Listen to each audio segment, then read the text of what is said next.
बघा, शरदचंद्रजी पवारांनी ही जी मंडल यात्रा काढली ना, खरं तर ही त्यांची भूमिका ओबीसींना अजिबात आवडलेली नाही. कारण ते दुतोंडी वागत आहेत. ज्या पद्धतीनं दोन तोंडी मांडूळ असं म्हणतात ना, तशा पद्धतीनं शरदचंद्रजी पवारांचं वर्तन आहे. त्यांनी त्यांची विश्वासार्हता गमावलेली आहे. विधानसभेला ओबीसी आपल्यापासून दूर गेला आहे हे शरदचंद्रजी पवारांसारख्या चाणाक्ष राजकारण्यानं ओळखलं आहे. म्हणून त्यांनी मंडल यात्रा कुठून काढली तर नागपूरवरून काढली. शरदचंद्रजी पवार हे दुतोंडी मांडूळ म्हणण्याचं कारण असं की शरदचंद्रजी पवारांनीच महाराष्ट्रामध्ये ओबीसीचं आरक्षण संपवलं आहे, जरांगेंना मोठं केलं आहे, त्यांच्या आंदोलनाला रसद पुरवली, खतपाणी घातलं आहे. आणि ओबीसीची जी मसलत होती, ओबीसी आरक्षण किंवा मंडल आयोग, ही ओबीसींची मसलत होती. शरदचंद्रजी पवारांनी फुले शाहू आंबेडकरांचं नाव घेऊन ही ओबीसींची मसलत बुडवलेली आहे, ओबीसीचं आरक्षण संपवलेलं आहे. आणि ओबीसी बाय डिफॉल्ट नॅचरली महायुतीच्या बाजूने गेला आहे हे त्यांना शल्य आहे. म्हणून शरदचंद्रजी पवार दुतोंडी वागत आहेत. एका बाजूला जरांगेला मोठं करतायत आणि दुसऱ्या बाजूला आपल्या चेल्या चपाट्याला ज्यांची अवकात नाही, कुवत नाही, त्यांना मंडल यात्रा काढायला लावत आहेत. त्यामुळं शरदचंद्रजी पवार आणि त्यांची एकूण विश्वासार्हता ही महाराष्ट्राच्या जनतेला माहिती आहे.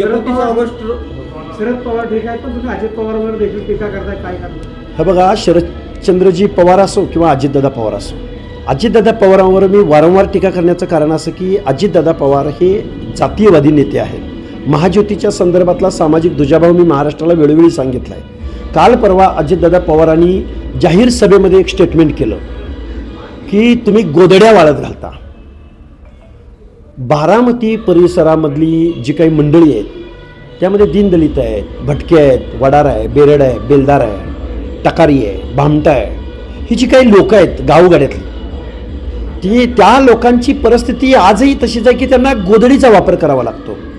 पण अजितदादा पवारांनी ज्या गगनचुंबी इमारती उभ्या केल्या, पाहुण्या रावळ्यांची कन्स्ट्रक्शन, कॉन्ट्रॅक्टरांच्या बिलांसाठी त्यांनी जो काही बारामतीमध्ये पैसा आणला आहे, अजितदादा पवार खरं तर महाराष्ट्राच्या उपमुख्यमंत्री पदाला न शोभणारा माणूस आहे. त्यांना सामाजिक न्याय, सोशल जस्टिस वगैरे काही माहीत नाही. गरिबांबद्दल, दलितांबद्दल, भटक्यांबद्दल कशा पद्धतीनं बोलावं, गोदड्या आमच्या कंपाऊंडवर वाळत घालू नका म्हणणं म्हणजे हे असंवेदनशील पद्धतीपणाचं लक्षण आहे. आणि अजितदादा पवारांचं ज्ञान, नॉलेज आणि घटनेप्रती, दीनदलितांप्रती, भटक्यांप्रती त्यांची जी भावना आहे ती वेळोवेळी व्यक्त करत असतात. म्हणून मी अजितदादा पवारांना नेहमी जातीवादी माणूस म्हणतो. अजितदादा पवारांना मी कारखानदाराचा, वतनदारांचा, भांडवलदारांचा, कॉन्ट्रॅक्टरदारांचा नेता आहे असं मी नेहमी अजितदादा पवारांवर बोलत आलो आहे. अजित पवार असतील किंवा रोहित पवार असतील यांच्यामध्ये नेहमी संघर्ष पाहायला मिळतो. या संघर्षाकडे तुम्ही कसं बघता? कालही आपण पाहिलं की त्यांनी सांगितलं की बावकीकडे लक्ष द्या, आणि यांनी म्हटलं की बावकीमुळे तो निवडून आलाय. अजितदादा पवार असोत की शरद पवार असोत, यांनी नेहमी भावकी नव्हे, भावकी लांब कुटुंबापुरतं बघत आलेत. कुटुंबापुरतं. मला सांगा, सुप्रिया सुळेंना उत्कृष्ट संसदपटूचा पुरस्कार मिळतो. त्या सुप्रिया सुळे कधी ओबीसीच्या प्रश्नावर बोललेत? त्या सुप्रिया सुळे कधी दलितांच्या प्रश्नावर संसदेमध्ये बोललेत? त्या सुप्रिया सुळे कधी गावगाड्यातल्या प्रतारित, शोषित, पीडित माणसावर बोललेत? कधी वडार समाजावर, कधी बेरड समाजावर, कधी नाभिक समाजावर, कधी सुतार समाजावर, कधी आलुत्यावर, कधी बलुत्यावर, कधी आदिवासीवर, ह्यांच्या प्रश्नावर कधीतरी सुप्रिया सुळे उत्कृष्ट संसदपटू देशाच्या संसदेत बोलल्या का? कसल्या उत्कृष्ट संसदपटू? काय नक्की तुम्ही काम उभं केलं ताई? बापाच्या राजकीय मायलेजवर तुम्ही निवडून येता आणि उत्कृष्ट संसदपटू म्हणून घेता. तुम्ही नक्की कुणासाठी काम करता? तुमच्या मतदारसंघामध्ये ही बाकीचे लोक राहतात की नाही?